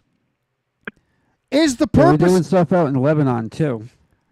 Sure. Yeah, absolutely. Go hog wild. Lebanon, go hog wild. Lebanon. Who owns and runs Lebanon? Just ask the ghost of Peter Hans Kolvenhof.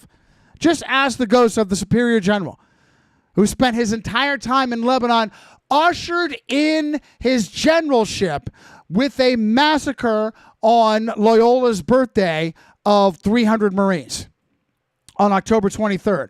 Ushered in him becoming Superior General with a massive blood sacrifice, satanic ritual blood sacrifice of over 300 Marines in Beirut, 1983, on Loyola's birthday of 23 October.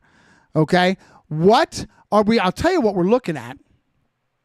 We are looking at this machine mocking all of you and quite possibly giving me a Kurgan salute. Quite possibly giving me a Kurgan salute. Let me share something different with you here. Give it a second to come up off of my... A lot of strange scenes coming out of Iran, too. I mean, they had that whole, I think it was a train station with the big mural of Mary in it. And they had this, like, kind of weird suicide bomber Pieta where the mother was holding the dead child, and they had the friggin' sunburst in the back, or not the sunburst, like the halo thing. But very Jesuitical. A lot of weird Jesuitical stuff. And they're ripe for the picking, too, for very oh, sure. Sure. Very Jesuitical. So I've been going on and on about this movie and this Jew comedian. This is exactly the script. This is exactly the script. A bunch of crazy renegade Muslims trying to get a nuke, and we will do whatever we have to keep the crazy Muslims from getting the exact same script. Are you kidding me? Hey, we'll go ahead. I am glad the clips that Fazz sent to me from that goofball of the new script from all the talking heads, all the cockatoos, Guy Fawkes News and elsewhere. Listen, I know it hurts to pay $5 a gallon for gas, but I'll do it so that Iran cannot have nuclear weapons. Are you out of your mind? Are you out of your mind? Yeah, I'll line the pockets of big oil for some ridiculous bullshit fraud of a storyline that came from a joke movie. Intensified today as UN weapons inspectors were... Now, it's going to freeze up because I'm running this off an external hard drive. That's the Bab el Mandeb, too. Supposedly the Houthis across the water are getting involved recently. No way to know, but that splintering is... I'm sure that splintering is a part of it. Yeah. Just give my external... refused access to the country by Wadian leader, Admiral General Al-Adin. I will take no options off the table, and I mean what I say. Tonight, we ask, who is General Al-Adin? According to China, who he maintains, General Al-Adin just be the most dangerous man in the entire world. All right, let's get right to it. Do you have nuclear weapons? What was the question? Do you have nuclear weapons? Sorry, I can't hear you. Are you developing nuclear weapons? No, I literally can't hear you. I'm going to another question. Oh, I can hear you now. Of Wadaya, I come before you today to tell you that the world shall kneel before our great nation. We are 2 months away from enriching weapons-grade uranium to be used for peaceful purposes.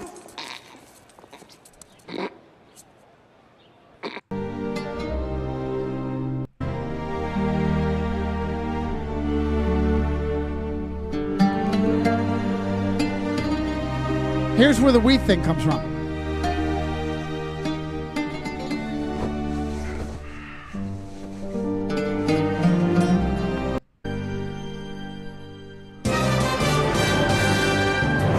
Breaking news now, and just moments ago, the UN Security Council voted to authorize NATO airstrikes against Wadiya, unless Admiral General Al-Adin agrees to address the UN in person. And now, the world waits. What will Al-Adin do next?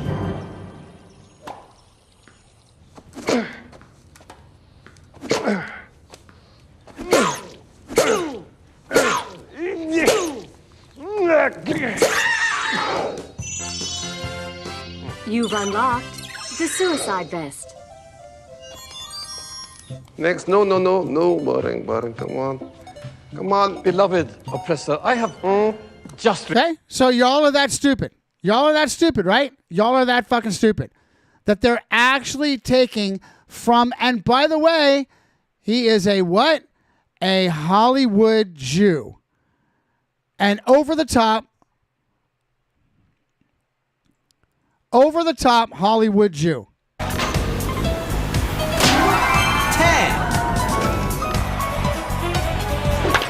It's out of the park. Are you out of your mind? Are you That's crazy. Out of your mind. And now let's go with further buffoonery. A buffoonery of honesty. A buffoonery of honesty. And taking, okay, so we have Sacha Baron Cohen, wasn't he on the Supreme Court? Or that's a different one. He's a clown, okay? He does clown movies. Where's the real power? The real power is this. The Secretary of War. It's Sec of War. An executive order from the penis in chief changes the Secretary of Defense back to what it was many, many years ago. Much more honest, the Secretary of War. Knight of the Holy Sepulchre Hegseth with this sepulchre tattoo on his titty. Absolutely surreal. Absolutely surreal. I never would imagine this level of buffoonery coming on from government. From government. Every one of you magatards that got punked into believing that this is in any way, shape, or form a legitimate. Please put your head in the toilet. Yeah. And keep flushing until it goes black. And it's becoming, it looks like a childish game. That's exactly what it is. But they are mocking you. They are mocking you in the process. I'll go around the horn. We'll start with Nathan and we'll end with Nathan. Any feedback on any of this, pal? Yeah, I mean, yeah, they're basically laughing in your faces. That's kind of what it looks like to me. It's just kind of like, it's kind of a joke to them. That's kind of what they're saying subtly. It's kind of just a joke to them.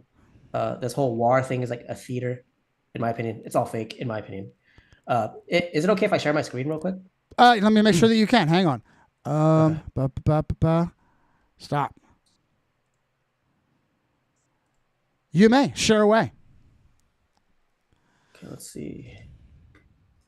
All right. So I don't know if you guys are like aware of this office at 10 Downing Street. The seat of Limey government.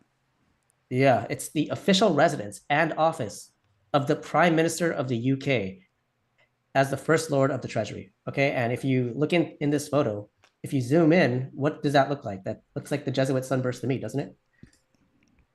They're basically saying like we control this. I don't know if you guys absolutely can see that. Yeah. Inside. And oh, by the way, the bigger pattern looks like the Emperor's official seal. Japanese Emperor's official seal. And inside of that is the Gnostic sunburst. Yeah, good for you. Awesome, yeah. I just thought this was interesting. And let's see, I mean, I think I have... There are some other quotes linking Freemasonry to Jesuitry that I think would be useful. In Proofs of a Conspiracy, Robinson cites Weishaupt, stating that Freemasonry would be like the perfect front for their goals, and Weishaupt obviously was a Jesuit. And a lot of people point to the fact that Catholics were excommunicated or banned from Freemasonry. However, Tupper Sussie addresses this in Rulers of Evil, and he presented a loophole. And apparently, absolution from the excommunication was reserved for the Pope. So Catholic monarchs could technically join and manage Masonic lodges, and the Pope could simply absolve them if the infiltration served the papacy. And I thought this was interesting because a lot of people bring up this papal bull as like proof that Catholics are not involved in Freemasonry. So I thought this address by Tupper Sussie was very useful. And well, that's all part of the game. It's all part of the game. The Jesuits created Freemasonry as plausible deniability, and then populate it with their own. From Pierre Gustave Toussaint Beauregard, the Jesuit, the French Jesuit that kicked off the Civil War for the South. Alan Alda, Catholic Freemason. Giacomo Antonelli, a Cardinal, Catholic Freemason. Louis Armstrong, the trumpet player, the horn guy, a Catholic Freemason. Johann Christian Bach, Catholic Freemason. Simon Bolivar, John Wilkes Booth, Catholic Freemason. Ernie Borgnine, Hermes Ephron Borgino, Catholic Freemason. Terry Branstad, Walter Brennan, the actor. Edward Caban, the New York City Police Commissioner, Hispanic Catholic Freemason.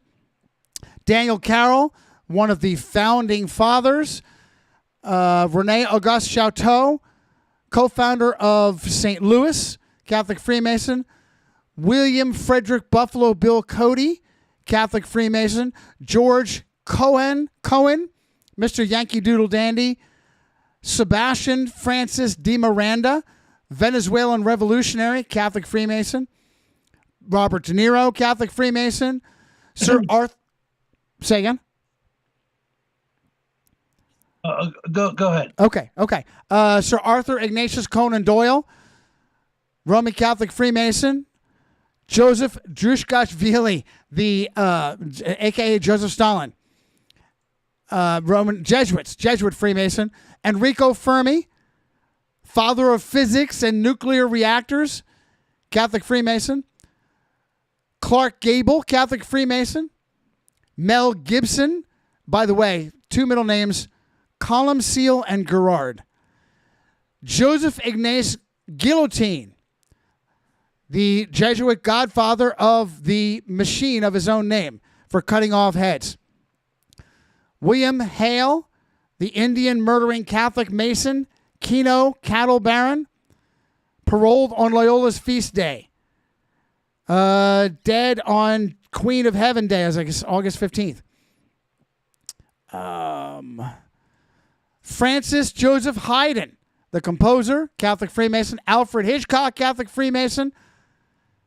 Amos Muzyad Yakub Kairouz. You know who that is? Danny Thomas? Danny Thomas. Well done, George. Catholic Freemason. Richard Kiley, another actor, Catholic Freemason. Christopher Kutcher. Ashton, pardon me, is his middle name. Ashton Kutcher. Oh, he's Jewish now, if you believe that. Pierre Charles L'Enfant, the mastermind architect of Washington Democratically Controlled, which was formerly known as Little Rome on the Potomac. Franz Liszt, another composer. Francis. Jack Lord, actor, Catholic Freemason. Marion Robert Morrison, a.k.a. Marion Michael Morrison, a.k.a. John Wayne, Catholic Freemason. Johann Georg Leopold Mozart and Wolfgang Amadeus Mozart, Catholic Freemasons. Audie Leon Murphy, Catholic Freemason. John Joseph Nicholson, a.k.a. Jack, Catholic Freemason. John Carroll O'Connor, the actor, Catholic Freemason. Eugenio Mary Giuseppe Giovanni Pacelli, a.k.a. Pius No. 12, Catholic Freemason, the godfather of the Third Reich, who was the papal nuncio for Austria and Germany in the critical years prior to World War II. Niccolo Paganini, composer, Catholic Freemason. Joseph Francis Perrault, father of Canadian education, Catholic Freemason. Tyrone Power, the actor, Catholic Freemason. Richard Pryor, Catholic Freemason. Joseph Redinger, Jesuit, collared Jesuit, the godfather of, the nickname of the salamander, the godfather of the European Union, Joseph Redinger. Also the Bilderberg, Angelo Roncalli, a.k.a.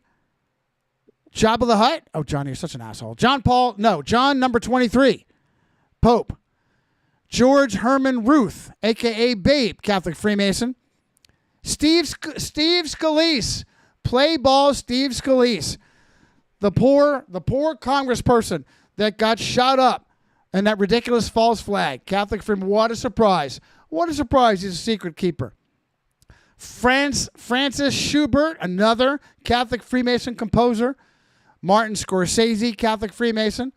Ludwig von Beethoven, and George Orson Welles. That's just a short running list of, if Freemasonry were so outlawed, how come so many of these key players are Catholic Freemasons? And I'm sorry for going off on a tangent there, Nathan. I will keep us over the 2 hours just so you finish up with your notes if you want to. Could I share a couple? George, go first and we'll let Nathan finish. Go ahead. Quickly, a couple more Catholic Freemasons. Gavin Newsom, the current governor of California, his house that he just sold back in 2019 was the original Masonic temple for San Francisco. He's a known Freemason. Wait, you're saying Gruesome Newsom's a Freemason, or who owned his house? Okay, so I've seen pictures of him doing the OK sign, the covered eye, all that sort of stuff. Also, the ex-prime minister of Canada, Castro's son, Justin Trudeau, Macron over in France. So also Boris Johnson, one of the other, the recent ex-prime minister of the UK.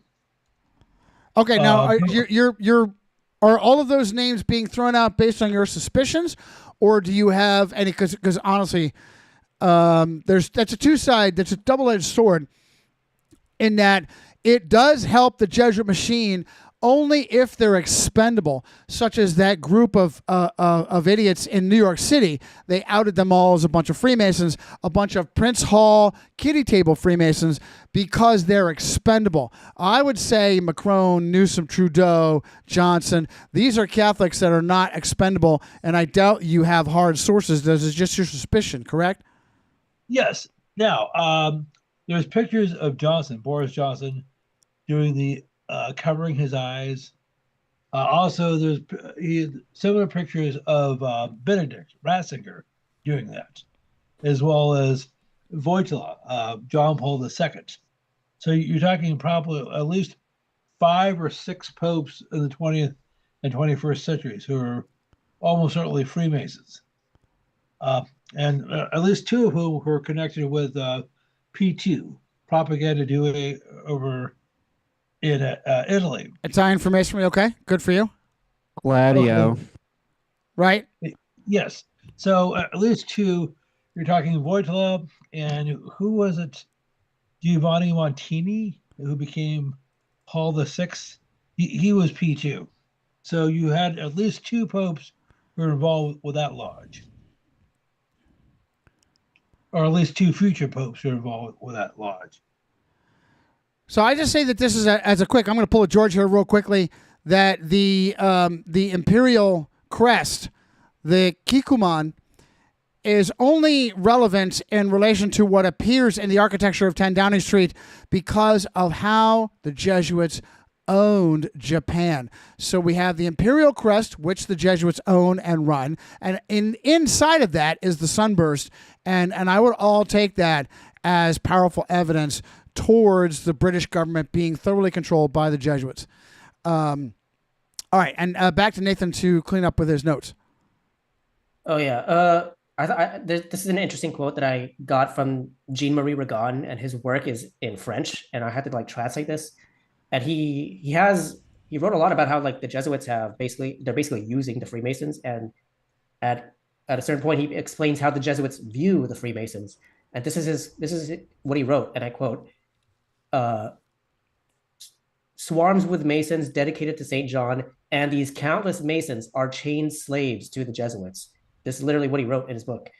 And, that's very telling. And, there's a lot of other quotes and a lot of other citations from official sources, Mackey, the Freemasonic historian. He basically said the Jesuits took an interest in the invention of some degrees and systems which were intended to advance their own interests. There's so much corroborating evidence that the Jesuits are pulling the strings behind Freemasonry. And another interesting data point: Charles Heckerthorn in The Secret Societies of All Ages and Countries he stated how the Jesuits introduced certain rites into Freemasonry that made them dedicated to the church. He wrote, Catholic ceremonies, unknown in ancient Freemasonry, were introduced from 1735 to 1740. From that time, the influence of the Jesuits on the fraternity made itself more and more felt. By the Jesuits divided into 10 degrees, and we find such passages in the Catechism as these. Quote, are you prepared, sister, to sacrifice life for the good of the Catholic Apostolic Roman Church? That is very telling. That was a rite that the Jesuits introduced. So, I mean, how much evidence does one person need, you know? Well, and let's look at how much Freemasonry traces itself back through the Templars. Thoroughly. And what are the Templars? The Templars are simply the servants of Rome. And oh, by the way, I throw the patented Bill and Johnny bullshit flag on the idea that Freemasonry is centuries and centuries old. Bullshit. There's always been a group, a secret society of Gnostics, pardon me, thank you, Bo, that promote the idea of empowerment by secret knowledge, but it is never coalesced into an actual organization until the 1700s, and I contend through the Jesuits for modern day Freemasonry. Yeah, well done, man. Let me let you have the final word, and we'll close it down. We'll close it down here because we're just a little bit over time. If I stop now, I can save it for the useless upload to BitChute. Thanks, Nathan. Really appreciate you, man. By the way, let me give you an invitation. If you stay plugged in with us, you are always welcome. Now, I know that 2 p.m., God bless you, thank you for doing this for us today. 2 p.m. is easier for you than 1 p.m. Eastern. You are always welcome. I'm sure my co-host, Munsell, will give the thumbs up on that. Always welcome to join us on Cirucci Team Flipping Tables Friday. I have to cancel this Friday. That's why we're here on Thursday. Love each and every one of you for doing this today on Thursday. Even if you come in for just an hour, if you come in at 2 and stay for an hour, I'm usually late. I usually screw the guys over by being late with all the craziness in this household. So here's an open invitation. Really, you and anybody that Max is welcome, but he's off kind of doing his own thing. All I ask is that you stay in touch, stay in contact, and you will continue to get invites. And in the meantime, dude, keep putting out the phenomenal work that you were doing. Keep doing the phenomenal work that you were doing, being one of those rare voices of clarity, of telling people, look past the Jews. Love you, young Nathan. Appreciate you. Thank you so much, man. It's such an honor to be on this show because I remember, before you reached out to me, I would be watching your shows and I'd be like, dude, this guy, he's the only one who sees through this BS. He's done so much research and props to this guy. He's like the guy speaking the truth. And the fact that I'm on this show finally talking to you, it's just an honor, man. It's my mind is blown that I'm actually on this show with you. So love you back. Listen, it's just a matter of sincerity. Love you back. It's just a matter of sincerity. It's a matter of, okay, is this person sincerely trying to give you the truth? We all here are. You make your own judgment in the audience, visiting sports fans. You make your own judgment. It's how I feel, and Nathan is here because he's doing this out of the sincere desire to share truth. So, on that, be strong and courageous. Resistance is rising. Love you guys. Great job for each and every one of you, especially Nathan. Have a blessed weekend.